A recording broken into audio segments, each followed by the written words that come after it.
maintenant chaleureusement Jean-Pierre Chevènement.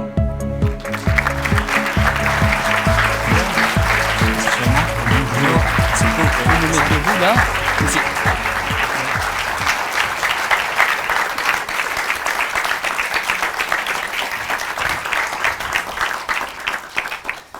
Jean-Pierre Chevènement, bonsoir. Bonsoir. Merci beaucoup d'avoir accepté notre invitation. C'est un grand honneur pour nous que de pouvoir débattre avec vous et réfléchir avec vous, mais aussi de pouvoir partager votre expérience. Alors, cette expérience, vous l'avez récemment racontée dans un livre intitulé Passion de la France, qui est publié en février 2019. Alors, pour ceux qui n'auraient pas lu ce livre et pour permettre à notre public de mieux vous situer sur le plan idéologique, je vous propose de répondre à 3 questions qui permettront de vous positionner. Ce sont 3 questions pour une simple rectification. Oui. Ce livre ne raconte pas mon expérience. Ce sont des souvenirs. Ce ne sont pas non plus des prises souvenirs. De parole, des souvenirs. C'est un recueil de discours, d'interventions devant le Parlement, quelquefois de textes que j'ai produits au long de 50 ans de vie politique. Voilà, tout à fait. Mais il ne raconte pas une expérience. Il raconte votre vie politique, il dit ce que j'ai dit pendant 50 ans. Et votre vision de la France aussi, et votre vision de l'avenir de la France. Alors, ces 3 questions donc, que je vais vous poser, elles permettront de vous situer sur le plan idéologique. La première question que nous souhaitions vous poser, c'est quel événement a fondé ou illustre le mieux votre engagement politique? J'en citerai 3 qui me viennent spontanément à l'esprit. Le congrès d'Épinay, où j'ai arbitré entre l'ancienne direction, Mollet-Savary, et François Mitterrand. L'alternance de 81, à laquelle j'ai contribué par un engagement militant en créant le CRS 17 ans auparavant, donc c'est le résultat quand même de 17 ans d'efforts. Et puis, il me vient à l'esprit un souvenir moins agréable, c'est la guerre du Golfe, qui m'a conduit à donner ma démission, ce qui était un geste difficile. Difficile pour moi, difficile à comprendre pour les autres peut-être, mais dont je reste fier.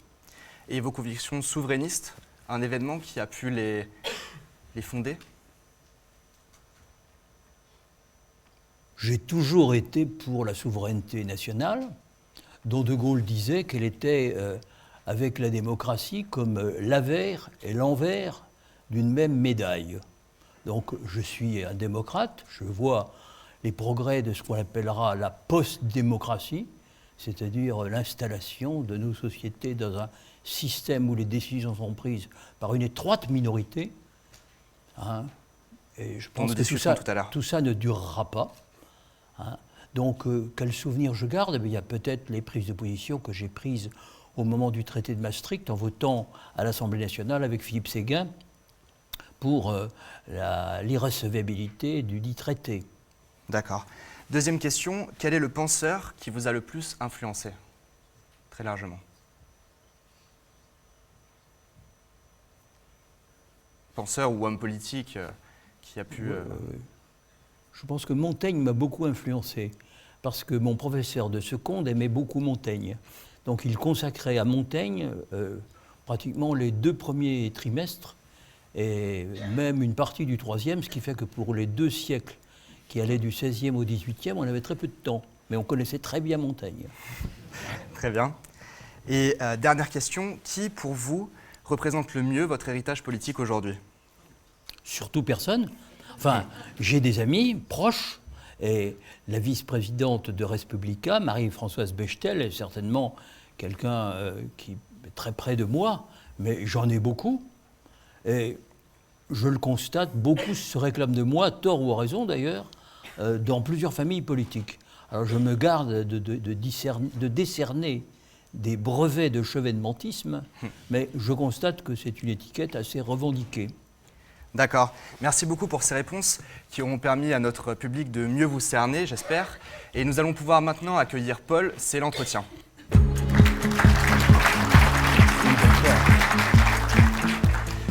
Merci beaucoup Paul d'être avec nous ce soir. Alors tu es étudiant en économie et en histoire, tu t'es beaucoup intéressé au concept de souveraineté depuis 2 ou 3 siècles et tu as de nombreuses questions à poser à Jean-Pierre Chevènement sur le thème crise des souverainetés, crise de la démocratie. Je te laisse la parole. C'est ça, merci beaucoup.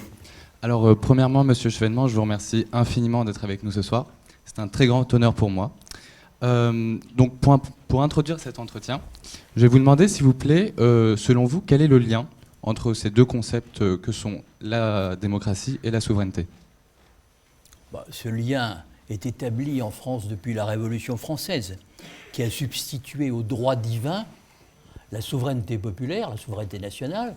Toute souveraineté appartient à la nation, article 3 de la Déclaration des droits de l'homme et du citoyen, et aucune individualité ou faction ne saurait se l'approprier. Donc la souveraineté nationale correspond à ce moment fondateur de la démocratie en France, qu'est la Révolution française, mais fondateur de la démocratie bien au-delà de la France. Une révolution qui a eu un rayonnement mondial et dont l'influence s'est fait sentir sur tous les continents. Donc la souveraineté nationale, c'est qu'une conquête de la Révolution française, et ceux qui la mettent en cause par des voies multiples sont en réalité des adversaires de cette conception de la démocratie qui fait que c'est le peuple qui est le détenteur de la souveraineté. Je ne vous renvoie pas à Rousseau, vous connaissez le contrat social, c'est le texte de référence des révolutionnaires, bien que pour Rousseau, ça ne s'appliquait pas à un grand pays comme la France. Ça pouvait s'appliquer à une petite ville, une petite cité comme Genève, qui n'était pas une petite cité, mais enfin qui était voilà, une ville à l'histoire symbolique. Mais pour Rousseau n'avait pas imaginé la démocratie représentative. Et le fait que la constituante, à un moment, a dit, eh bien, nous représentons le peuple. Et il y a eu la fête de la fédération, des délégations venues de tous les départements, qui ont symbolisé ce moment extrêmement important dans l'histoire de la France, où les citoyens disent, eh bien, c'est nous qui détenons le pouvoir, ou du moins qui détenons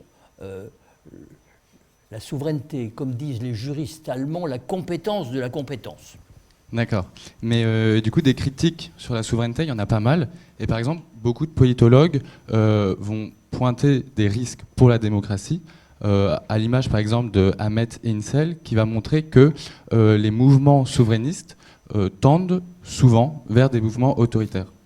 Est-ce que vers des mouvements autoritaires ou un certain autoritarisme? Que pensez-vous? Est-ce qu'il y a cette dérive plus ou moins inévitable? Vous savez, la vie est faite de dérives. Il n'y a pas de concept qui ne donne lieu à des travestissements, à des détournements, à des caricatures.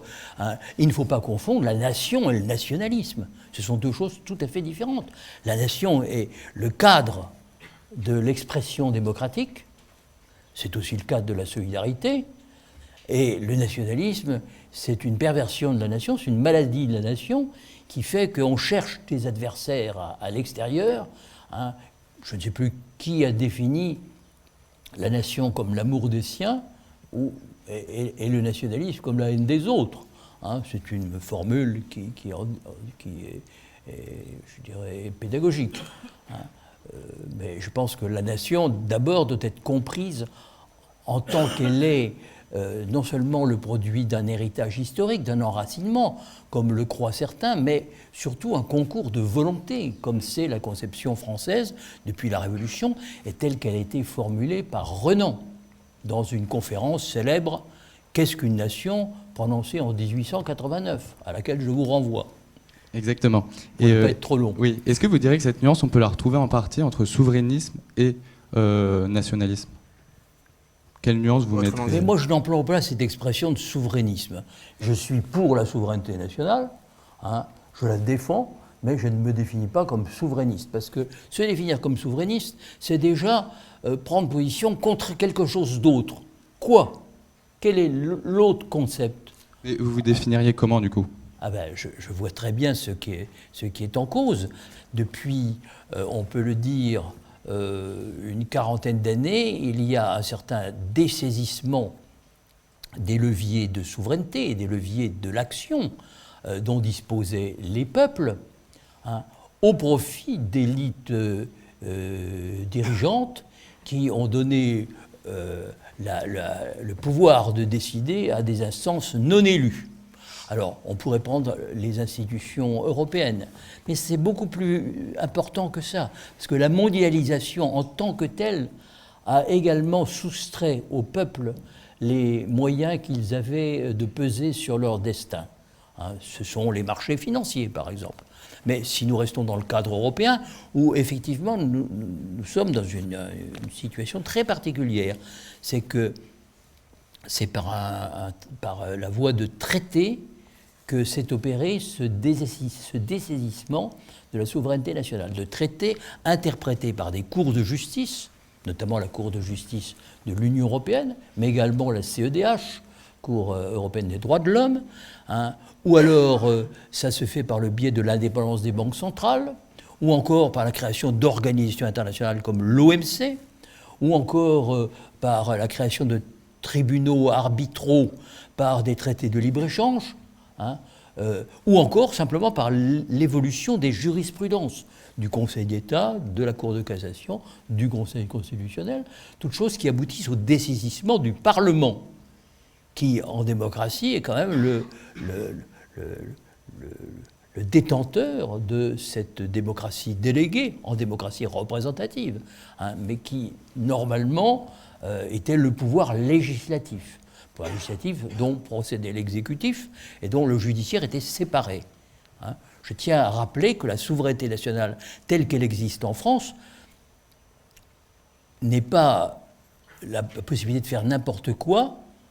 Bien sûr, le peuple est le détenteur de la souveraineté, mais il l'est dans le cadre de la Déclaration des droits de l'homme et du citoyen, c'est-à-dire d'un certain nombre de libertés, liberté d'expression, de pensée, liberté religieuse, liberté de circuler, etc., de commercer.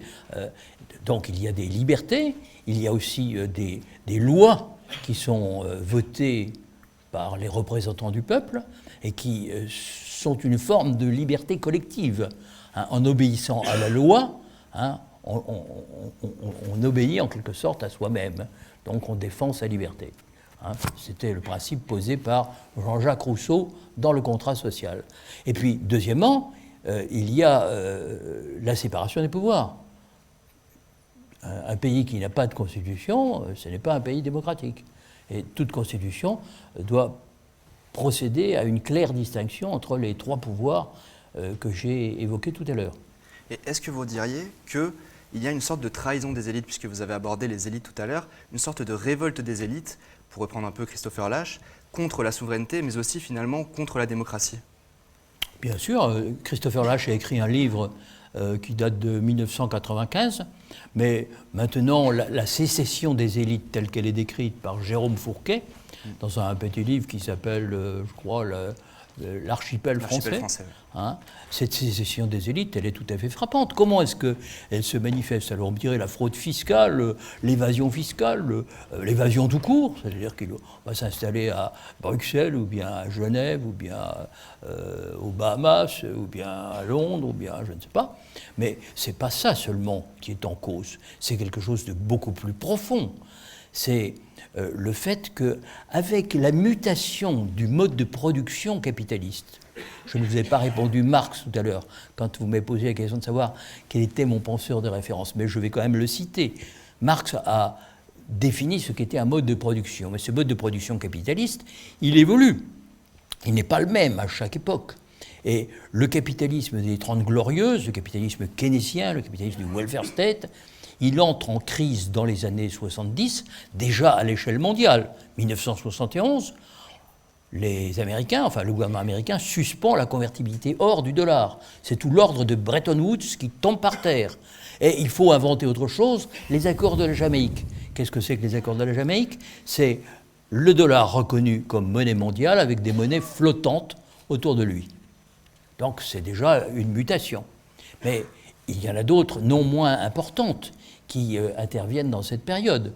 C'est-à-dire que une fois rompu le lien qui unissait le dollar à l'or, on voit se développer une très forte inflation, des chocs pétroliers, des bouleversements qui vont naturellement peser dans la compétition mondiale au détriment notamment de l'Europe. On voit aussi que des politiques sont mises en œuvre aux États-Unis, par exemple pour lutter contre l'inflation, des taux d'intérêt à 20% liés à celui qui était à l'époque le gouverneur de la Federal Reserve Bank, Federal Reserve Board, Federal Reserve Board, de la Réserve fédérale américaine, Paul Volcker, qui a réussi à dominer l'inflation à la fin des années 70, ouvrant ainsi la voie à la libération des échanges, qui est le moyen que le capitalisme trouve à ce moment-là pour reprendre l'avantage, pour mettre, si je puis dire, le travail en bout de table, en minorité, et pour donner aux capitaux la possibilité de se déplacer d'un bout à l'autre du monde à la vitesse de la lumière, et par conséquent de mettre en concurrence les territoires et les main-d'œuvre. Ça correspond aussi politiquement à l'accord entre les États-Unis de je ne sais plus quel président, ça a commencé avec Nixon, et puis la Chine de Deng Xiaoping, qui crée les zones économiques spéciales. C'est en fait un accord entre les multinationales, principalement américaines, et puis le Parti communiste chinois, pour ouvrir la possibilité de concurrencer la main-d'œuvre des pays anciennement industrialisés, de faire en sorte que, naturellement, dans ces pays, le chômage se développe et puis des rééquilibrages s'opèrent qui ouvrent la voie à ce cycle néolibéral qui est en train de s'achever, mais qui a commencé avec l'avènement au pouvoir de Margaret Thatcher et de Ronald Reagan. Rappelez-vous, Margaret Thatcher, quand on lui demandait son programme, elle levait dans sa main droite un livre qui était le livre de Hayek, La route de la servitude, et disait « Vous voulez connaître mon programme ? Il est tout entier là-dedans ». Et si on veut refaire l'histoire du néolibéralisme, on voit que la pugnacité de cette femme, sa détermination, son emportement, enfin, c'est pas de l'emportement, parce que quand ça dure toute une vie, ce n'est plus de l'emportement, c'est une détermination exceptionnelle. Elle symbolise en quelque sorte la volonté et la capacité qu'a eu le mode de production capitaliste à un moment à se dépasser lui-même pour tendre vers le modèle du capitalisme financier mondialisé qui s'est établi tout au long des années 80 et surtout 90-2000. Prenons l'exemple de l'abolition du Glass-Steagall Act, qui est la loi datant de Roosevelt qui séparait les activités bancaires de dépôt et les activités d'investissement, les activités de banque d'affaires. Eh bien, ce Glass-Steagall Act a duré des années 30 à peu près jusqu'à 1980, à la fin des années 90. Il était aboli à ce moment-là sous l'administration Clinton. C'est-à-dire, vous voyez que ce n'est pas une affaire entre républicains et démocrates. Donc, je pense qu'il faut prendre conscience de cette formidable mutation qui a amené justement cet accord avec la Chine pour isoler l'URSS dans l'ultime sursaut de la guerre froide, l'URSS étant définie par le président Reagan comme l'empire du mal dans les années 1983-84, avec le lancement de la guerre des étoiles, IDS, et puis d'autre part le contre-choc pétrolier qui met l'URSS à genoux. Elle marchait déjà à quatre pattes, mais enfin là, elle est vraiment à genoux, puisqu'elle tirait quand même l'essentiel de ses réserves de devises, de ses exportations de pétrole et de gaz, déjà à l'époque. Donc, si on veut bien comprendre le mouvement des choses, on voit la révolution du mode de production, mais en même temps la réorganisation de l'empire américain.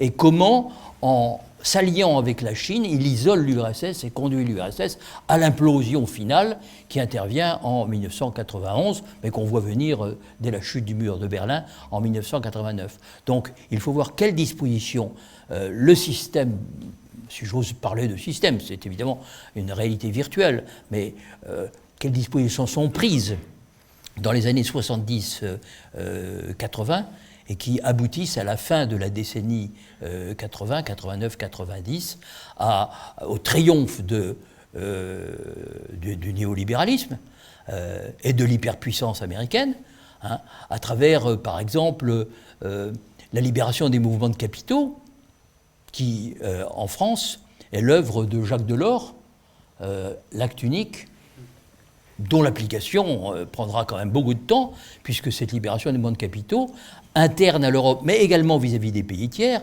intervient en 1990. Or, ça, c'est une libération des capitaux à l'échelle mondiale, parce que l'Europe est la principale puissance commerciale.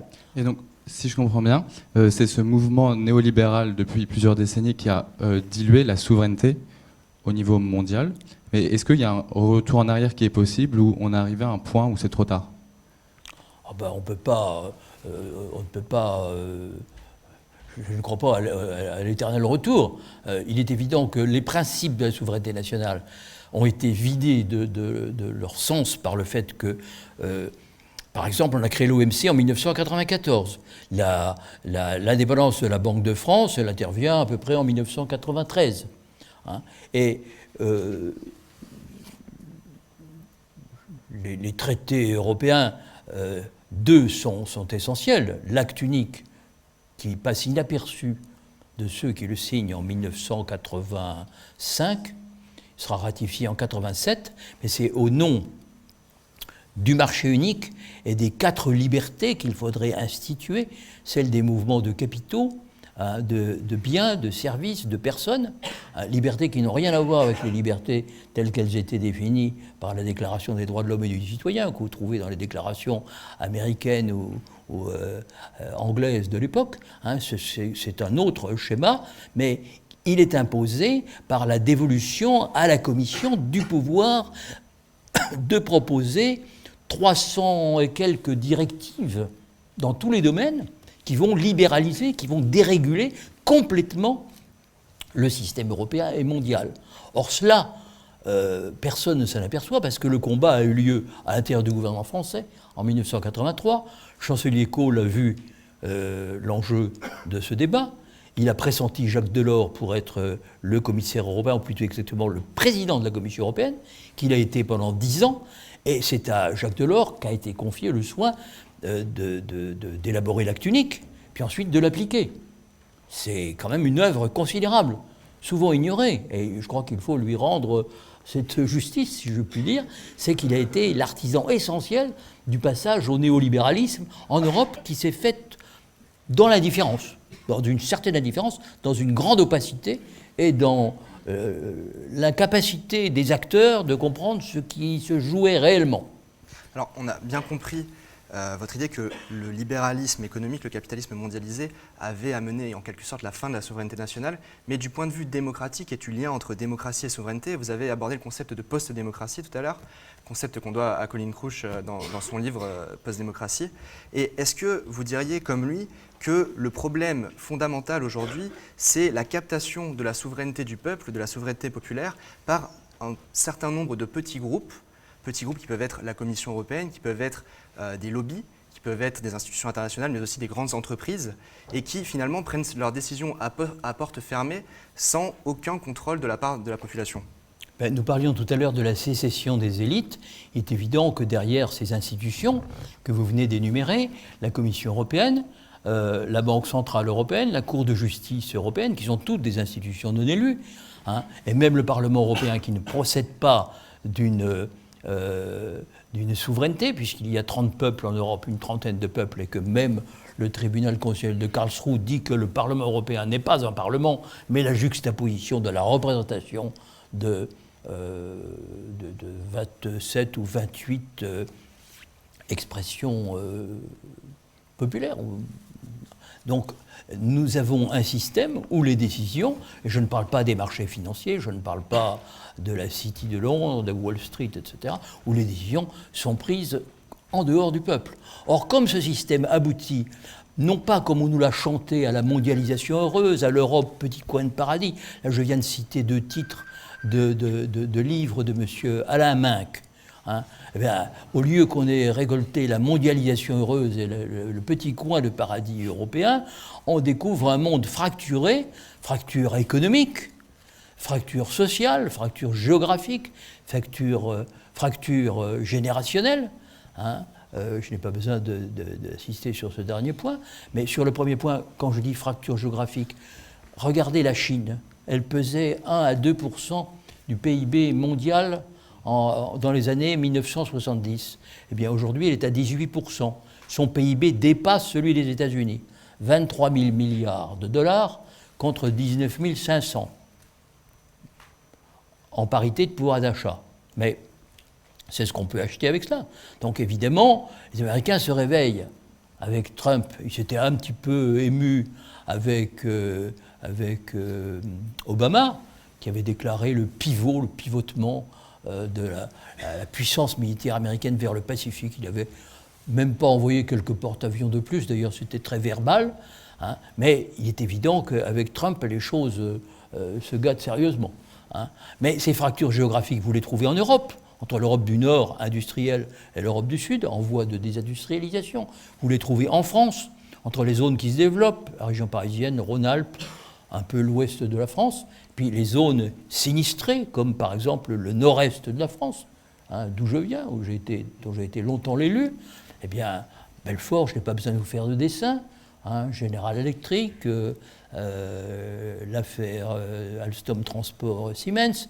Disons que tout ça a évidemment des conséquences très lourdes sur le quotidien des habitants qui sont décrits par nos élites comme des rentiers de l'économie mondiale, qui sont en réalité les ouvriers, les techniciens, les ingénieurs, hein, qui pensaient pouvoir continuer à travailler dans les usines d'électromécanique d'Alstom à Belfort, qui ne pensaient pas que ça pourrait disparaître. Or, la question aujourd'hui, elle est clairement posée.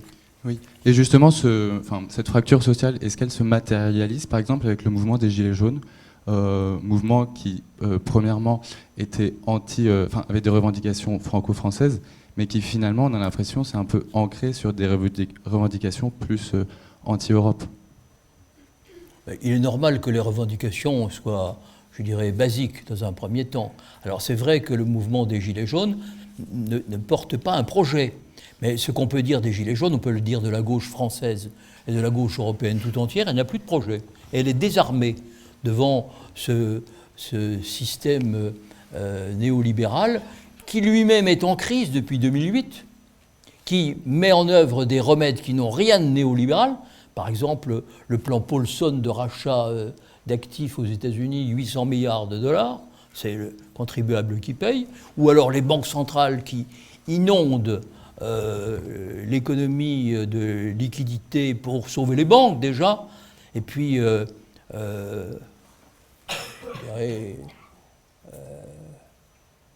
essayer de lutter contre la désinflation qui est portée justement par la montée des pays à bas coût, qui produisent la désinflation, c'est-à-dire le fait que aujourd'hui nous n'avons plus qu'un taux d'inflation de à peu près 1 à 1,2%, hein, et qu'on se rapproche de zéro, d'où la création de monnaie et la mise à disposition de monnaie en quantité très abondante à des taux qui peuvent être même inférieurs à zéro. Donc tout cela débouche sur quoi? On ne sait plus très bien. On ne sait plus très bien, et c'est la raison pour laquelle je pense que, pour répondre à votre question, finalement, hein, la nation reste la brique de base à partir de laquelle on peut reconstruire un nouvel ordre économique et social et politique mondial, parce qu'on n'a rien trouvé de mieux que la nation. Hein, la nation, c'est le cadre des solidarités vécues, et quand vous interrogez les gens, peut-être tout à l'heure, monsieur Marc Abélès me contredira, mais quand vous leur demandez si les gens se sentent d'abord français, allemands, italiens, grecs, hein, ou européens, ils répondent qu'ils sont d'abord, ils se sentent d'abord appartenir à leur nation, et 25 ou 30 points derrière, ils conçoivent qu'il y a une famille de nations européennes, bien évidemment. Il y a aussi cela, mais ce n'est pas une communauté politique. Et est-ce que vous pensez, vous aviez parlé de la gauche tout à l'heure, que justement la gauche n'a pas de programme, la gauche est dans un tel état parce qu'elle refuse d'aborder ces enjeux de souveraineté? Et peut-être aussi, pourriez-vous définir ce que peut être un souverainisme de gauche? Ou une approche de gauche de la souveraineté par rapport à une approche de droite? Quand on parle de gauche en France, c'est quand même essentiellement le Parti socialiste qui a été au pouvoir depuis 1981 les 2 tiers du temps. Hein, parce que François Mitterrand lui a fait un très beau cadeau en l'installant dans les institutions de la Ve République. Mais le Parti socialiste, ayant mis en œuvre un programme néolibéral sous couleur d'Europe, parce que ça s'est fait comme ça, Finalement, les électeurs ont fini par s'apercevoir qu'une partie importante des responsabilités de la situation qu'il connaissait lui incombait. Donc, il y a eu un mouvement de dégagisme qui a commencé, on peut dire, à la fin des années 90, qui était déjà sensible. En 93, le Parti socialiste a pris un coup de pied derrière, qui n'avait d'équivalent que celui que Jacques Chirac a pris en 97, 2 ans après qu'il ait été élu sur le thème de la fracture sociale. Mais en 2002, le Parti socialiste s'est retrouvé dans l'opposition. Il n'a pas regagné le pouvoir en 2007, mais il l'a regagné de justesse en 2012 pour les 5 ans du quinquennat Hollande.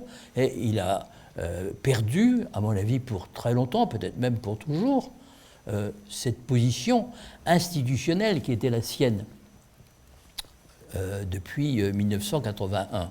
C'est-à-dire qu'il est extrêmement difficile, s'il ne remet pas en cause son logiciel européiste et euro-libéral, s'il ne remet pas en cause sa conception de l'avenir et la manière dont il voit la reconstruction d'un ordre humain vivable, eh bien, il ne pourra pas sécréter un candidat, je dirais,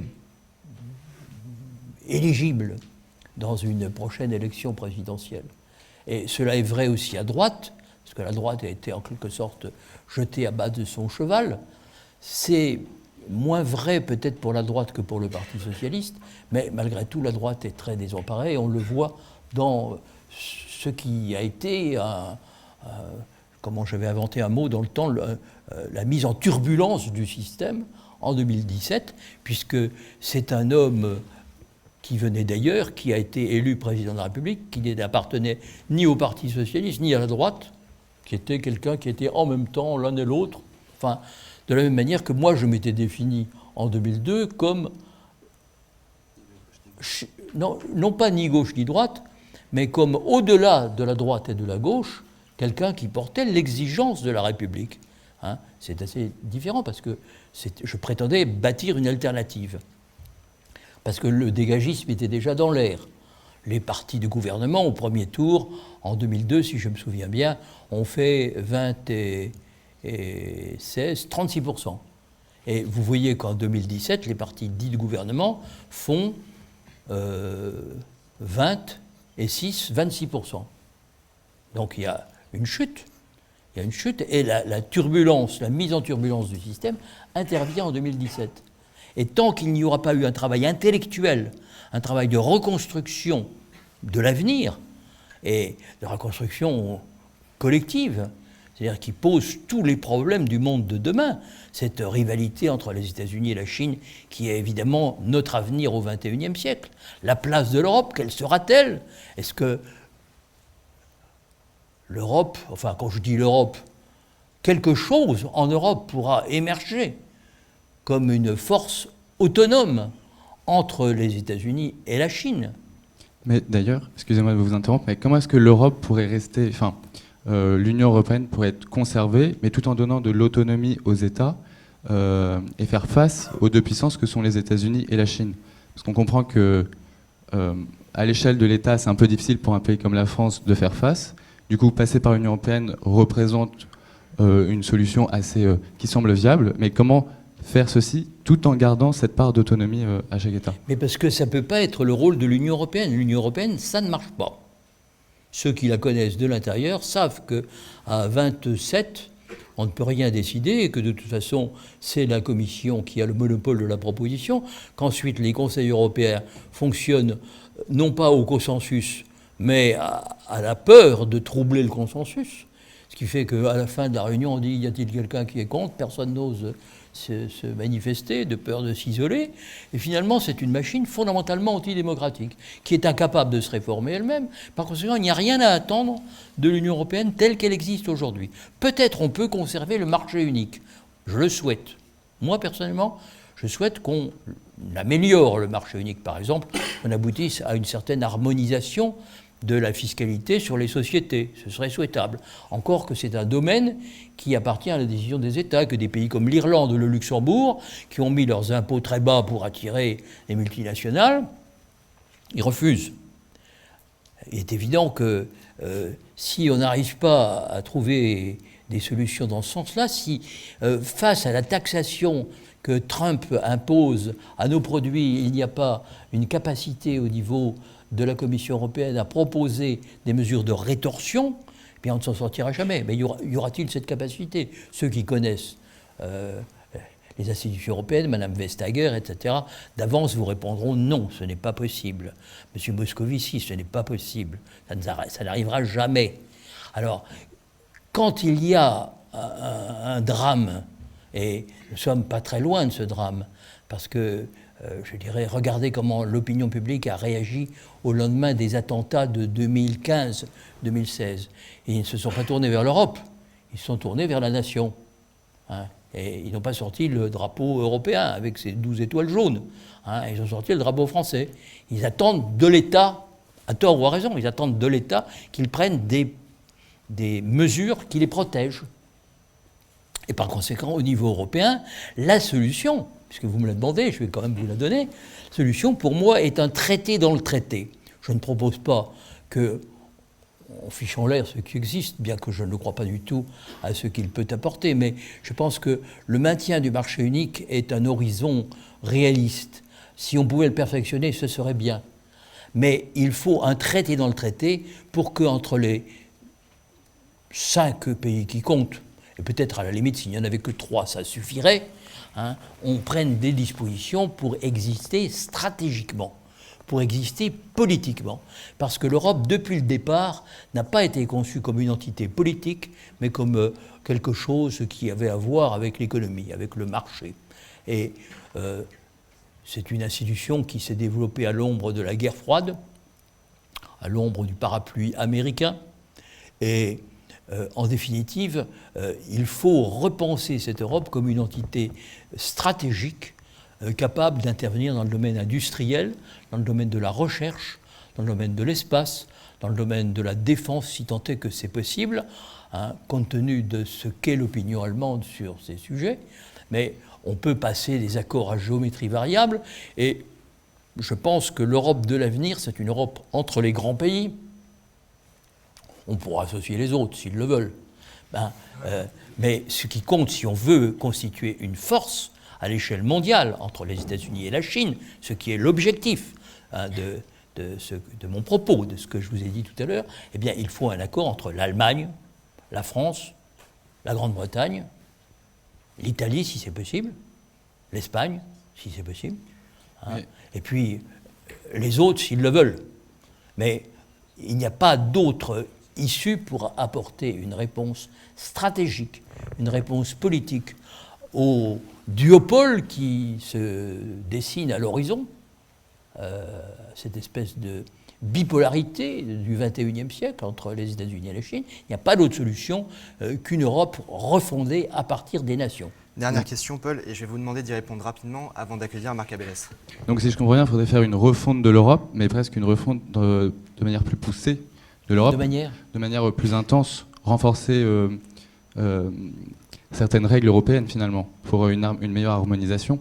Mais est-ce que ça n'engendrerait pas des risques au niveau de la démocratie et ici, on peut peut-être relier avec le Brexit qui finalement a décidé plutôt de quitter l'Union européenne que d'arriver dans un... Enfin, que de s'harmoniser avec les décisions européennes. Mais je ne propose pas de renforcer les règles, parce que les règles, par définition, c'est un marché. Ce que je propose, c'est une volonté politique. Donc des traités qui permettent de dire ce qu'on veut faire, qui permettent d'agir dans le domaine de l'industrie, dans le domaine de l'espace, de la défense, etc. Des accords passés entre les nations qui pèsent, hein, de préférence. Hein. Et...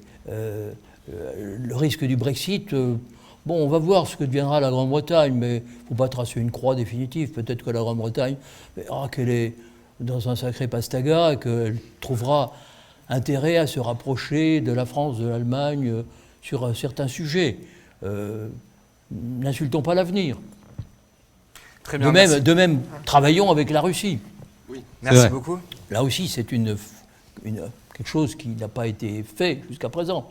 Mais si on voulait exister entre les États-Unis et la Chine, il faudrait travailler avec la Russie. La Russie et l'Europe, ça commence à peser assez lourd. Jean-Pierre Chevènement, merci beaucoup. pour ces réponses. Merci à toi, Paul, pour ces questions. Merci. Nous allons maintenant pouvoir passer à la réplique et accueillir Marc Abélès.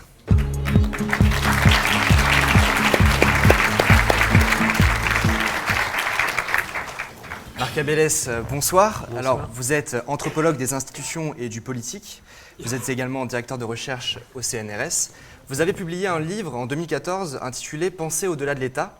Et vous allez pouvoir débattre avec Jean-Pierre Chevènement sur cette notion de souveraineté et cette notion de nation. Alors, avant de vous laisser la parole, je tiens à préciser que vous avez beaucoup étudié les institutions qui ont du pouvoir, à savoir l'Assemblée nationale, la Commission et le Parlement européen, mais aussi l'OMC, pour revenir donc sur le débat que nous avions tout à l'heure. Je vous laisse la parole pendant 3 à 4 minutes pour revenir sur ce qui a été dit et interpeller Jean-Pierre Chevènement avant de lancer le débat. Bien, merci de votre invitation et je suis très honoré de débattre avec Jean-Pierre Chevènement. Et je veux dire qu'en tant que chercheur du CNRS, je voudrais rappeler et rendre hommage à Jean-Pierre Chevènement qui a été ministre de la Recherche et qui, au début des années 80, avait créé un département des sciences sociales au CNRS et également renforcé notre statut de chercheur. Moi, j'en ai le souvenir et c'est quelque chose qui a marqué, je peux dire. Peut-être c'était ça aussi la gauche à l'époque. Mais bon, pour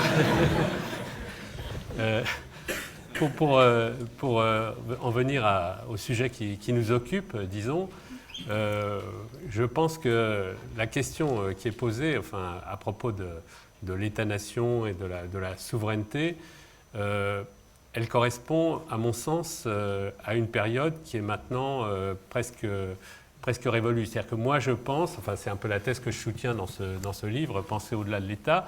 Je n'ai absolument rien contre l'État ou l'État-nation, mais je me demande si on n'est pas maintenant dans des catégories un peu différentes. C'est ça que je me situe en tant que chercheur, et ce n'est pas une prise de position politique, bien que les choses soient évidemment très liées, mais il me semble qu'au fond, quand on raisonne à partir de la notion d'État ou d'État-nation, on est tout de suite un peu enfermé, disons, et on est un peu défensif par rapport à la situation qu'a très bien décrite Jean-Pierre Chevènement, à savoir le fait que l'État a été en partie dépossédé de ses pouvoirs par les évolutions dont on a parlé, à savoir l'avancée du néolibéralisme, des marchés financiers et tout.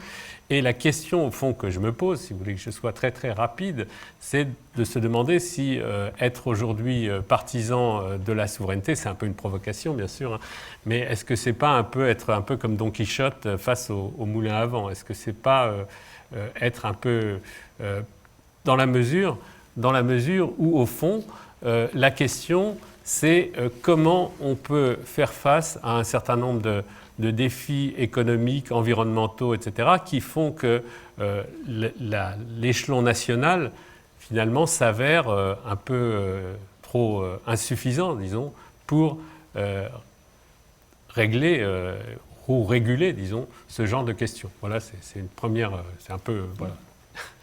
Jean-Pierre Chevènement. Bien, je répondrai que dans ma conception, l'État républicain est évidemment un État qui a quelque chose à voir avec la volonté du peuple telle qu'elle est exprimée à l'occasion des élections. C'est un État qui est porteur d'une certaine légitimité démocratique. Et les citoyens se reconnaissent dans l'État national parce qu'ils espèrent que s'ils sont en minorité à un moment T, eh bien à un moment S, ils pourront devenir majoritaires. C'est-à-dire que dans un cadre démocratique, le sentiment d'appartenance doit exister d'une manière suffisamment puissante. C'est le cas dans la nation, dans le cadre de la nation. Ce n'est pas vrai au niveau européen, parce que l'Europe est une famille de nations, on peut en discuter longtemps, hein, c'est une affaire très complexe. On peut avoir des affinités avec les uns les autres, mais c'est une affaire très complexe. Et dès qu'on délègue des compétences, puisque c'est la formule employée par le législateur français, la Constitution française, dès qu'on délègue des compétences, il faut pouvoir les contrôler démocratiquement. Pour moi, c'est fondamental. Je ne suis pas contre la délégation de compétences, mais à condition qu'elle soit contrôlée démocratiquement. Le Parlement européen le permet-il? J'en doute fort, vu ce qu'il est, la manière dont il délibère, il y a à peu près 27 langues qui sont utilisées. Le temps de parole d'un député doit être de 3 minutes. Quand il se rassoit après s'être exprimé, les interprètes sont encore en train de travailler à travers les langues passerelles. Donc il n'y a pas de débat au Parlement européen. Il y a des débats en commission européenne. C'est les commissions qui débattent, mais pas le Parlement européen. Et de toute façon, je rappelais l'avis, je crois l'arrêt Lisbonne du tribunal constitutionnel de Karlsruhe, qui je crois est juste. Hein, le Parlement européen ne peut pas exprimer une volonté générale au niveau de l'Europe. Et ce qui pourrait fonctionner, c'est une délégation des parlements nationaux, parce que les parlements nationaux ont quelque chose à voir avec la vie des citoyens. Enfin, c'était beaucoup plus vrai, je dirais, avant que le non-cumul coupe le parlementaire, le député, de son environnement local. Mais malgré tout, les gens se reconnaissent dans l'Assemblée nationale. Moins aujourd'hui que hier, c'est vrai. Mais ils se reconnaissent quand même. Alors qu'ils ne se reconnaissent pas du tout dans le Parlement européen. Ils ne connaissent pas du tout le nom de leurs députés européens, si vous interrogez. Et ce qu'il faut imaginer, c'est un système de contrôle des compétences qu'on délègue. Mais pourquoi les délègue-t-on, hein? Aujourd'hui, on les délègue pour établir la loi de la concurrence. C'est le mot-clé de l'acte unique qui a été appliqué, je dirais, jusqu'à présent par la Commission européenne. Donc la Commission européenne est gardienne de la concurrence. Mais c'est elle qui interprète la concurrence. Et la volonté exprimée par les peuples, par exemple, de défendre leur industrie ou de promouvoir, par exemple, le numérique, prenons cet exemple, puisqu'il est d'actualité, ne trouve pas le moyen de s'exprimer, hein, ou s'exprime par le canal de propositions qui sont faites par la Commission, reprises par le Conseil des chefs d'État et de gouvernement, qui est d'ailleurs la seule instance élue dans l'Union européenne, qui, de ce point de vue-là, pour moi, a une légitimité, bien que j'ai pu rappeler tout à l'heure qu'elle décidait par peur de rompre le consensus. C'est son mode de fonctionnement. Hein. Tout ça a été très bien décrit par Ulrich Beck, qui est un sociologue allemand que vous connaissez certainement.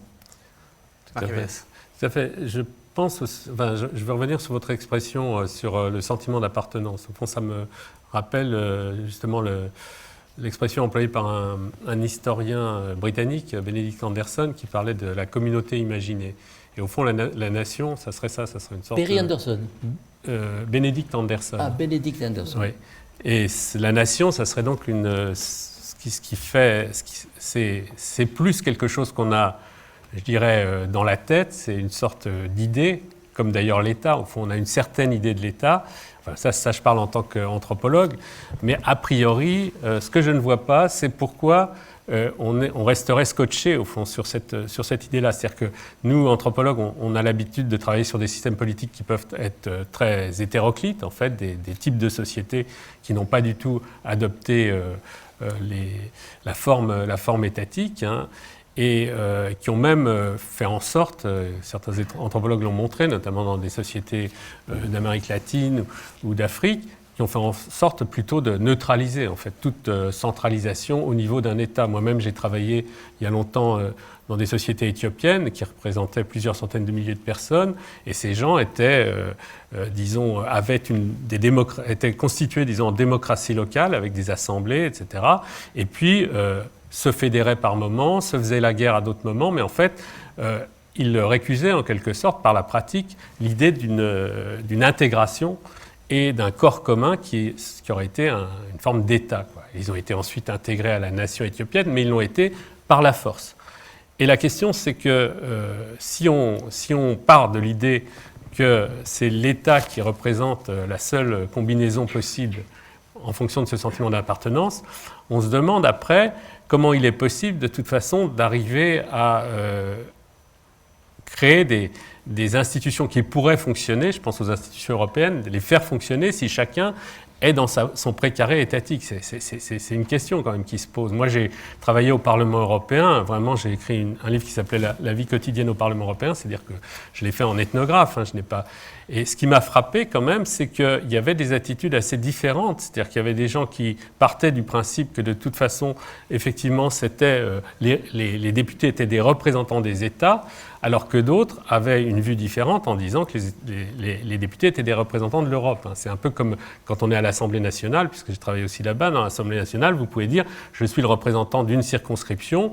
Et effectivement, je fais un travail législatif à l'échelle nationale où vous pouvez dire je suis le représentant de tous les Français puisque je suis député national. Donc, si vous voulez, c'est quand même des points de départ qui ne sont pas nécessairement les mêmes et qui s'affrontent. Et c'est la tradition française, ça je l'ai vraiment vécu, c'est que les Français considèrent que le Parlement européen ne peut pas avoir disons, l'aura ou la puissance d'une assemblée législative nationale. Et ça me pose problème. Je ne dis pas que ça soit la meilleure des choses à faire, je n'en sais rien. Mais je ne vois pas selon quel principe, finalement, et compte tenu des urgences d'aujourd'hui, on devrait sacrifier cette hypothèse, en quelque sorte. Là, je parle peut-être en intellectuel. C'est pas, encore une fois, je ne suis pas un praticien de la politique, et là-dessus, je vous laisse la parole. Jean-Pierre Chevènement. Alors, si vous posiez la question par référendum à tous les pays, est-ce que vous êtes pour l'émergence d'une fédération européenne ? Eh bien, il faudrait regarder le résultat. Si, naturellement, on devait procéder de la sorte, c'est qu'on aurait une bonne chance de penser que le résultat pourrait être positif. On pourrait commencer par le faire entre deux pays, la France et l'Allemagne. Croyez-vous que l'Allemagne souhaite cela ? Non. L'Allemagne est très loin du rêve fédéraliste qui était le sien avant la réunification. La nation est-elle un imaginaire ? C'est l'imaginaire construit au fil des siècles et même des millénaires. La France s'enracine, le baptême de Clovis, le partage de l'empire de Charlemagne, l'avènement de Hugues Capet. Enfin, on peut trouver des jalons. C'est une construction qui, quand même, a pris beaucoup de temps. La Chine, plusieurs millénaires. La Russie, ça vient quand même d'assez loin. La Russie de Kiev, c'est le 9e ou 10e siècle. Donc, l'histoire, ça existe, c'est une réalité. On ne peut pas faire comme si tout ça ne faisait pas partie des réalités. Parce que je sais bien qu'aujourd'hui, nous sommes dans ce que Marcel Gauchet appelle la société des individus. Société d'individus qui ont des droits A, ils n'ont plus que des droits A. Ils n'ont plus de devoirs. Et c'est une société atomisée qui ne se reconnaît plus comme une communauté politique. Or, la nation, à la française, si je puis dire, c'est une communauté civique. Ce que je défends, ce n'est pas la nation ethnique, c'est la nation civique. Vous l'avez bien compris. C'est la communauté des citoyens. Hein. Et par conséquent, pour être membre d'une communauté civique, encore faut-il avoir le sentiment d'être citoyen. Est-ce que nos concitoyens, comme on dit, ont-ils le sentiment d'être des citoyens ? C'est à voir. J'ai rétabli l'éducation civique, ça n'a pas suffi. Hein. Je suis tout à fait conscient des limites des mesures que j'ai prises il y a déjà très longtemps, 1985.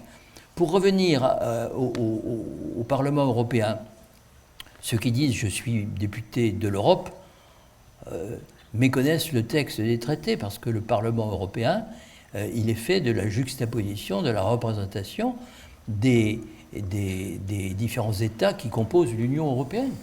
Donc je suis député au Parlement européen de la France, s'il y a une liste nationale. Sinon, je peux être représentant au Parlement européen du sud-ouest français, enfin, je ne sais pas ce qu'il faudrait dire. Mais je voudrais insister sur le fait qu'on ne peut pas construire en dehors des réalités, en dehors de l'histoire. Je connais toute cette tradition intellectuelle, j'ai connu Suzanne Citron il y a 50 ans, elle avait adhéré par erreur au CRS, et elle voulait détricoter en quelque sorte le mythe national. Mais le mythe national, c'est l'histoire vécue de notre peuple, avec ses heures de gloire et ses heures de malheur. Bon, ça existe. C'est à partir de là qu'on peut construire une Europe qui existera entre la Chine et les États-Unis. Si on veut partir du grain de sable, on ne fera, à mon avis, que des châteaux de sable. Monsieur Abelès, sur cette notion peut-être aussi de peuple européen finalement, est-ce que vous pensez qu'il peut exister, émerger? Mais je pense que dans les faits, c'est ce que disait Jean-Pierre Chevènement, c'est-à-dire que dans les faits, l'histoire amène les choses, les gens à se construire eux-mêmes, à se fabriquer des formes d'identité qui ne sont pas celles qu'on avait au point de départ. Je veux dire, sur une certaine durée, les choses évoluent. Quand vous voyez même la crise actuelle de la citoyenneté en France, malgré tout, on peut toujours dire qu'on a un sol, une autochtonie, etc. Mais on voit bien qu'aujourd'hui, la France, elle est parcourue comme partout par des migrations, par des flux, par des difficultés et par des formes de fragmentation. On l'a vu encore récemment avec le cas des Gilets jaunes. On voit très bien comment ça n'a plus rien à voir avec peut-être une image qu'on pouvait se faire sous la Troisième République, de la République unitaire, etc., bien intégrée avec le corps des instituteurs et tout. Je pense que là, on n'en est plus là. Et ce qui me soucie, disons, ce n'est pas du tout que moi, j'ai rien contre le national, bien entendu, mais je pense qu'il y a un certain moment où il faut prendre la mesure, en fait, de ce qui est en train de se passer aujourd'hui, à savoir, justement, toutes ces circulations et toute la nécessité, justement, de réguler un peu tout ça. Et la question étant de savoir, est-ce qu'on peut le faire à l'échelon national ou est-ce qu'il ne faut pas, on n'est pas obligé, mais on le fait finalement à l'échelon transnational. Et à ce moment-là, le problème de la démocratie, que vous avez tout à fait raison de poser, enfin de savoir quel contrôle on peut exercer sur ces élites. Mais le problème des élites, il se joue maintenant un peu partout. On n'arrête pas de chahuter les élites au plan national. Donc c'est pas... Je ne pense pas que les élites transnationales soient pires que les élites nationales. La question, c'est plutôt de savoir, de trouver des points de régulation qui permettent justement d'avancer, et notamment quand on est face, moi je pense à la crise climatique dont on parle beaucoup, comment on fait? C'est-à-dire on sait très bien que maintenant, pour la question du climat, ça ne peut pas se faire sur une base purement nationale. Alors ça veut dire quoi? Ça veut dire est-ce qu'il faut que, encore une fois, chacun parte de son précaré, ou est-ce qu'il ne faut pas qu'à un certain moment, il y ait des formes qui ne soient pas des formes... Moi, Là, vous raisonnez de manière un peu juridique, c'est-à-dire que vous dites fédération ou pas fédération et tout. Moi, je m'en fous, je suis chercheur, je suis anthropologue, et pour moi... C'est un mot et c'est pas... Non, mais je veux dire, je ne suis pas dans la cuisine. Parlons plutôt de la démocratie. Comment la démocratie peut-elle s'exercer? Comment la démocratie peut-elle s'exercer? Tout simplement, d'une part, là on envisage uniquement le plan de transnational, etc. Mais déjà au niveau local, on est en déficit, on le sait très bien, de démocratie. Il y a toute une série de questions maintenant qui relèvent de la vie quotidienne des gens, que les gens se posent et qui savent qu'ils ne pourront... Par exemple, la question des circuits courts, de l'économie, donc de l'économie qu'on peut essayer de lancer sur des plans de localité. Tout cela ne peut pas se faire uniquement par des décrets nationaux. On voit très bien la limite, franchement, quel que soit ce qu'on peut imputer au président et tout, mais on voit bien la limite finalement de toutes ces démarches et de toute cette médiatisation qui font qu'on sait très bien qu'il y a des choses qui pourraient se régler à d'autres niveaux. Et pareillement, et ça voudrait dire finalement un surcroît plutôt de démocratie. Et au plan transnational, il est vrai qu'on voit des évolutions, on l'a vu là avec les derniers rebondissements au Parlement européen, où il y a quand même un effort pour prendre en charge au fond des questions qui jusque-là relevaient de tractations entre États et de la diplomatie, et de faire que ce qui était purement diplomatique devienne quelque chose sur lequel on a des comptes à rendre aux citoyens. Je parle de la nomination des commissaires.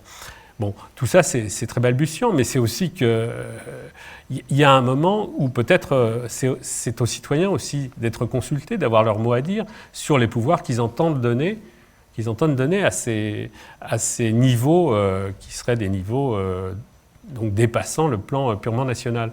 Moi, je pense que c'est tout à fait envisageable. Je pense qu'aujourd'hui, on est dans un monde où il y a du numérique, des réseaux sociaux, où les gens communiquent quand même énormément à des niveaux très différents de ce que c'était autrefois.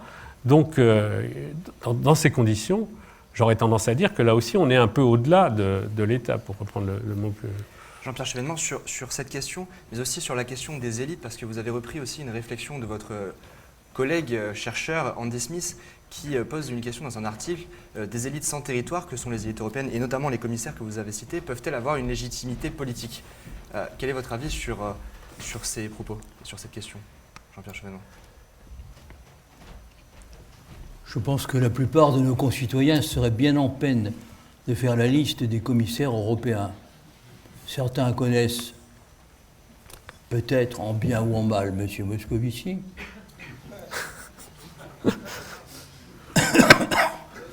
On connaît M. Juncker parce qu'il s'est rendu célèbre en disant qu'il n'y avait pas de démocratie en dehors des traités, au moment de l'affaire grecque.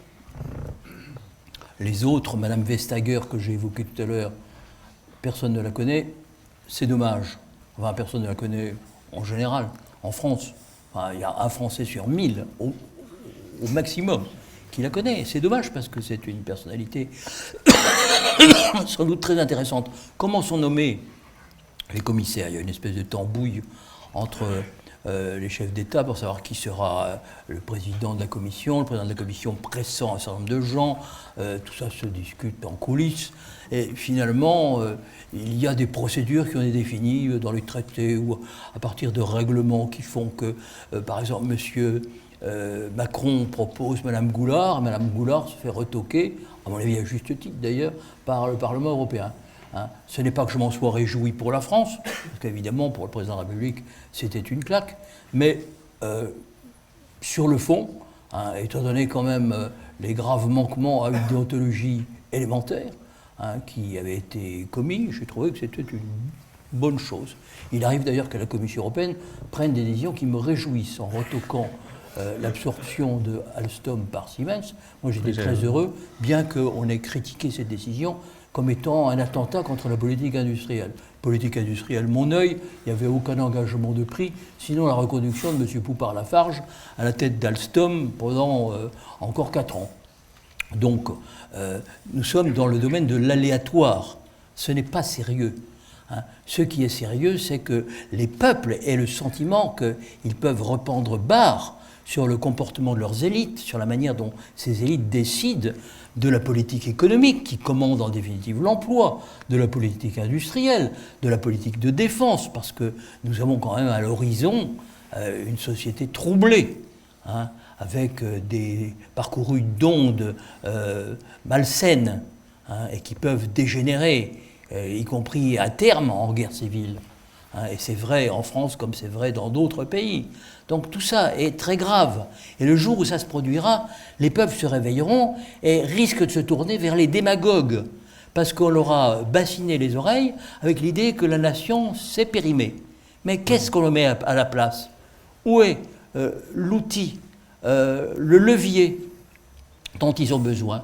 Je persiste à penser que la nation reste la brique de base d'un ordre international vivable, à plus forte raison d'un nouvel internationalisme, comme on disait jadis et naguère. Hein. La nation reste ce cadre indispensable de démocratie et de solidarité, de projet dont nous avons besoin. Mais ça veut dire qu'on fait converger des nations républicaines, des nations civiques, vers un projet commun. Il faut faire converger les nations. C'est ça la solution. Et s'il doit y avoir des compétences qui sont déléguées à certaines instances, pas forcément à la Commission européenne, parce que tout le schéma a été inventé par Jean Monnet, finalement. Hein. C'est une affaire qui date d'il y a déjà très longtemps. Hein. J'ai commis un petit livre que vous n'avez pas lu, qui s'appelle « La faute de M. Monnet ». Hein, ce n'est pas la faute de l'abbé Mouret, mais c'est la faute de M. Monnet. Mais alors, je vous y renvoie pour me faire mieux comprendre, parce que je n'aurai pas le temps d'instruire ce soir. Donc, pour répondre définitivement à votre question, je pense que la question de la démocratie est fondamentale. Elle ne peut pas être résolue en dehors de ce cadre d'appartenance qu'est la nation. Oui, mais là, on tourne un peu en rond. Qu'est-ce que vous proposez d'autre?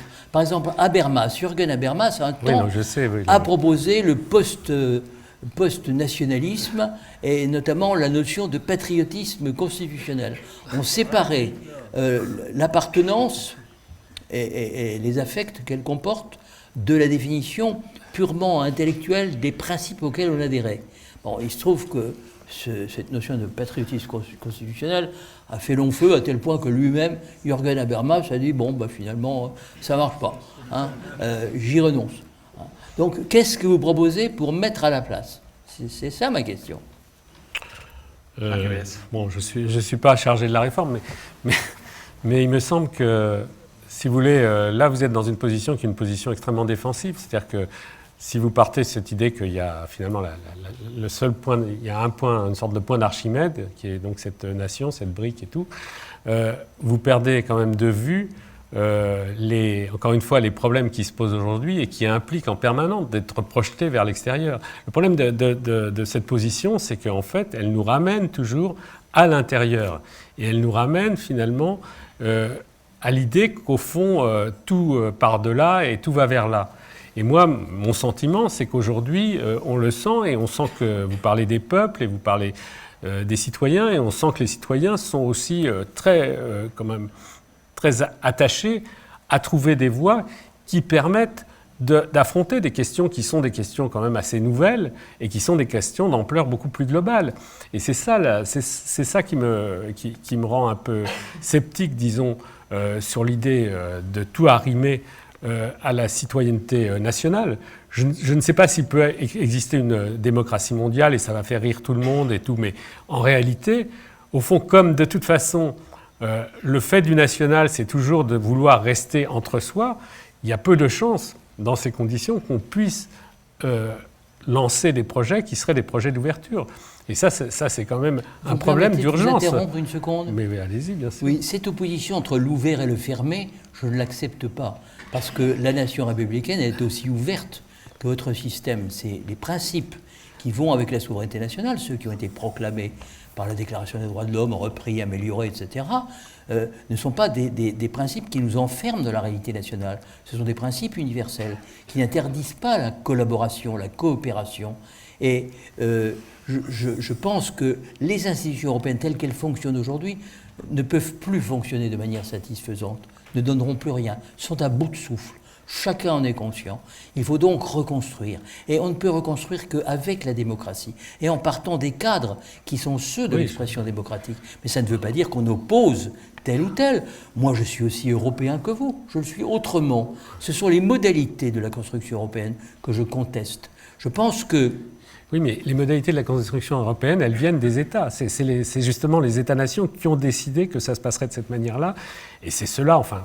Je l'ai vu vraiment grandeur nature au Parlement et à la Commission européenne, comment finalement, on dit toujours c'est la Commission, c'est des élites détachées, mais en réalité, les gouvernements sont toujours derrière. Les gouvernements sont toujours derrière, et quand il faut faire avancer certaines choses, il y a certains dossiers qui sont carrément bloqués, et en particulier tous les dossiers concernant la démocratie au Parlement européen, les modes d'élection et tout, puisqu'on a là sur des questions plus juridiques, disons, tout ça a été laissé à l'encan, en fait, plutôt que d'essayer effectivement de trouver des modes de légitimation qui aient une véritable validité. On voit très bien comment ça se passe. Et ça, c'est pas tellement d'ailleurs les citoyens qui sont derrière ça. Il y a les gouvernements. Et vous faites partie des gouvernants, donc vous le savez certainement mieux que moi. Enfin, vous avez une expérience de gouvernement, mais on voit bien que la question européenne, elle se joue aussi beaucoup là. Il faudrait quand même que les gens comprennent que ce fameux Conseil et tout, c'est quand même lui qui a été... Peut-être maintenant c'est un peu plus affaibli, mais je veux dire, et en particulier la France et l'Allemagne, ont été quand même en permanence à l'initiative.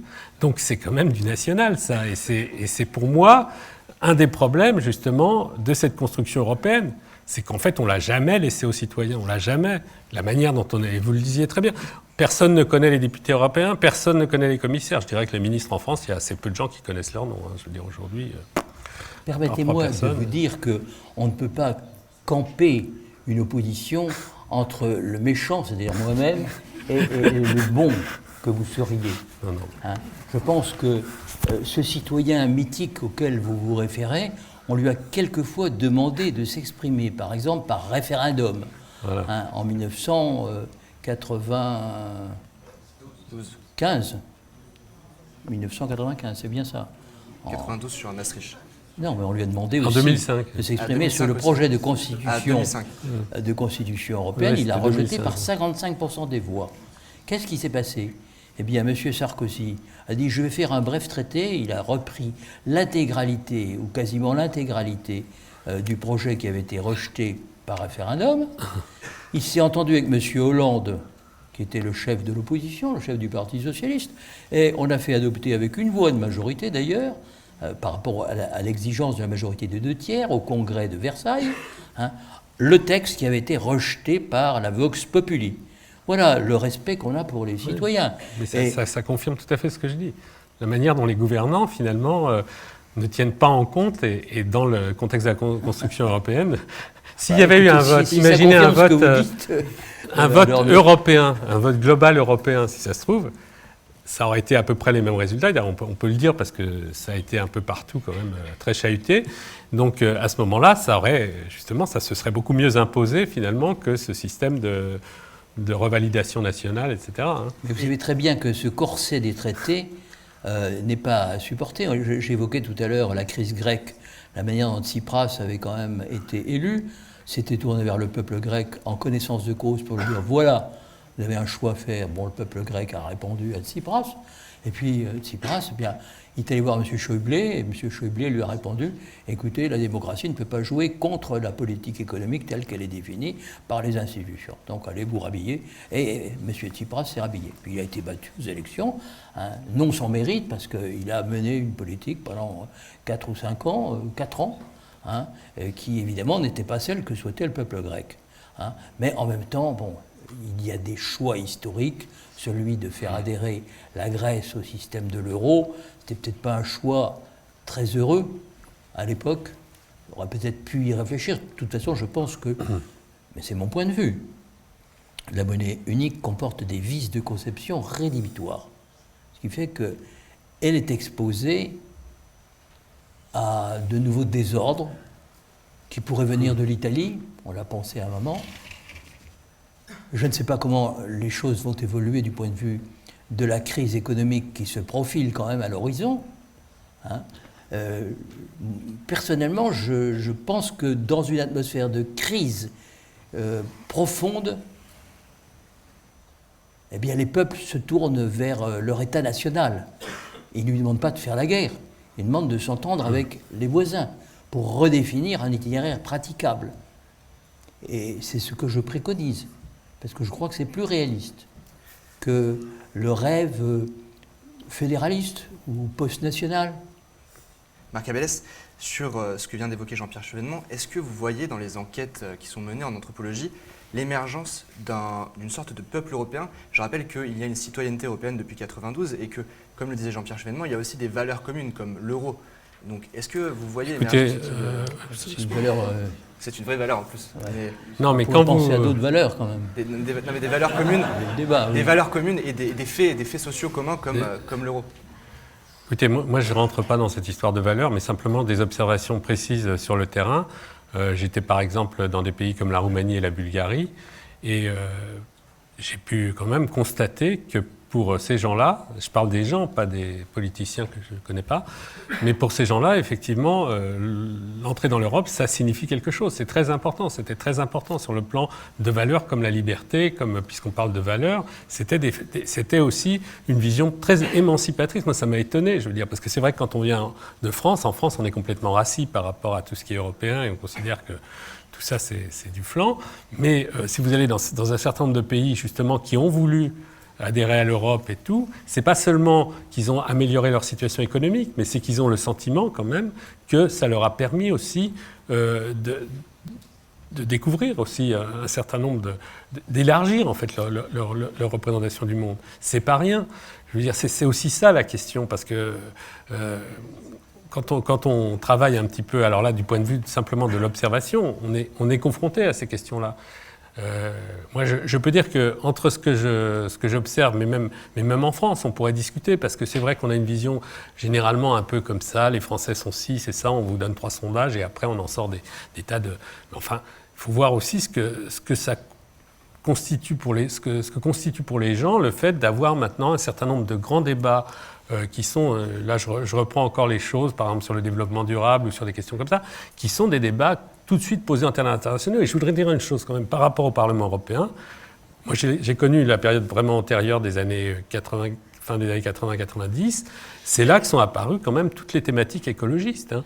C'est là qu'on a eu les premiers trucs. Et je me souviens, moi, étant français, j'étais un peu sidéré, quoi. Je me disais, mais ils sont un peu fous, quoi. Ils commençaient à manifester, à faire des actions et tout. C'était le début, quand ils avaient des gros dauphins en plastique devant le Parlement, ou des trucs. Et quand il y avait des discussions sur des questions comme la tauromachie, comme le traitement des animaux et tout, bah oui, mais ça, c'est quand même des choses qui sont nouvelles et qui font partie, à mon avis, de notre citoyenneté politique. Le rapport à la nature et tout, mais ça, je pense, je parle aussi en anthropologue, mais c'est quelque chose de tout à fait fondamental. Et ça, c'est ces questions-là ont émergé, et ce n'est pas par hasard. Et ce n'est pas par hasard que la notion même de développement durable est arrivée à Rio, etc., dans des instances. On peut dire que c'est que des technocrates, mais non, ce n'est pas seulement des technocrates. Enfin, je veux dire, excusez-moi. Non, pas du tout, allez-y. Non, mais ça va. Non, je voulais simplement dire sur 2 points. Sur Roumanie et Bulgarie, c'est des pays qui viennent de Ceausescu et Zhivkov. Et quand on leur parle de l'Europe, évidemment, ça leur fait envie, parce qu'il y a les fonds structurels d'abord, et il y a les marchés où ils espèrent, et puis il y a les possibilités de trouver des emplois. Et vous savez que tous ces pays de l'Est se sont vidés d'une partie de leur population. Premier point. Donc il ne faut pas fantasmer, toujours être réaliste. Hein, parce qu'on ne fait pas de bonne politique en dehors des réalités. Permettez-moi de citer le général de Gaulle. Hein.